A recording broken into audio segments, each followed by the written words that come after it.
Kana, good morning. நான் உங்கள் maths teacher பேசுகிறேன். All of you welcome to our maths ma'am TNPSC class. கண்ணு இப்போ பாரு, ஒரு நம்பர் சிஸ்டத்தில் ஒரு சின்ன கணக்கு. 49 - 8 × 3 ஈக்குவல் டு ஒரு நம்பருடைய அடுக்கில் ஸ்கொயர்ட் இருக்குது. கண்ணு நல்லா ஞாபகம் வச்சிங்க. எப்பயுமே 49 - 8 × 3 இங்கே இன்ட்டு இருந்ததுன்னா இதை தான் பெருக்கணும், பெருக்கிக்கணும். நீ பாட்டுக்கு 49ல் 8 கழிச்சிட்டு அப்புறம் 3ஆல் பெருக்கக்கூடாது, அது தப்பு. அப்போ பார்த்துக்குங்க, இது 49, இதை பெருக்கிக்கிட்டிங்கன்னா 8 × 24. அப்போ 49 நம்ம செய்கிற செயல் பெருக்கல், அப்புறம்தான் கழிக்கணும். அப்போ 25.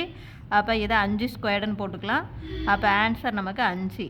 இதில் டக்குன்னு நீ 25 போட்டோன்னா 25 ஒரு ஆன்சர் இருக்கும்.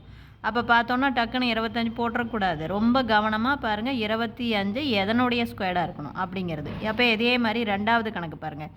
5 + 2 × 7 - 9 / 3. நான் படிக்கும்போது நல்ல வேரியேஷனை பிடிச்சிங்க. இங்கே பாரு, ப்ளஸ் இருக்குது, பெருக்கல் இருக்குது, மைனஸ் கழித்தல் இருக்குது, வகுத்தல் இருக்குது. ஆனால் படிக்கும்போது நீ இப்படி தான் இது பண்ணணும். நல்லா பார்த்துக்கோ. இது 5 தனி, அதுக்கு அடுத்தது தான் இதெல்லாம் சேர்ந்து ஒரு நம்பர்.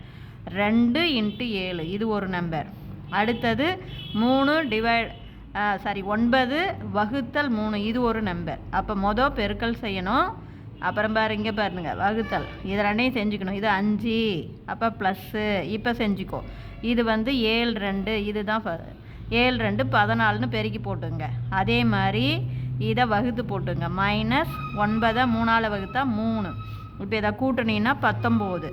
19ல் 3 போச்சுன்னா என்ன ஒரு ஆன்சர்? 16.